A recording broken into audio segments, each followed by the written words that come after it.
এই আব্দুল রাকিব না পানি দাও। আসসালামু আলাইকুম। এবার আমি যাচ্ছি আমার ছোট ভাই মোহাম্মদ কামরুজ্জামানের মাছ কাটার দৃশ্য। আপনারা দেখেন যে কামরুজ্জামান এই মহিউদ্দিন ভাইয়ের ঘেরের থেকে অনেক দামি মাছগুলো সব ধরে নিয়ে খাচ্ছে। এটা কি ঠিক? আপনারা এই কমেন্টে জানাবেন।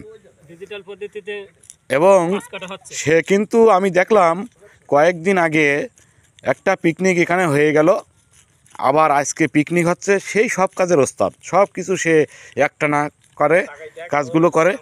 আবার ওই সাদেক আছে, সাদেক ভাষ্যকার দেবে।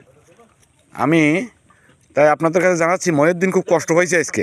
আমাদের মহিউদ্দিন ভাই সে তার ঘের থেকে এতটা মাছ ধরছে এরা জোর করে।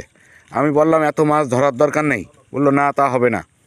যাই হোক, আপনাদের কাছে মহিউদ্দিনের ঘেরের মাছ ধরে আমরা পিকনিক করছি।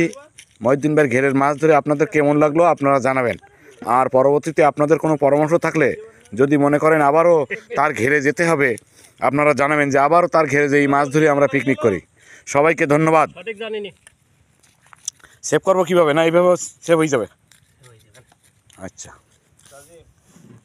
তুমি এই নাড়ি বুড়িগুলোর জন্য ফেলাই দিন। আমি একটা পলিথিন দিয়ে যাচ্ছি, এই পলিথিন দিয়ে রেখি। ঠিক আছে। ও লাগবেন, কাজে লাগবেন। হাঁস মুরগি। হ্যাঁ, ও খায় খুব।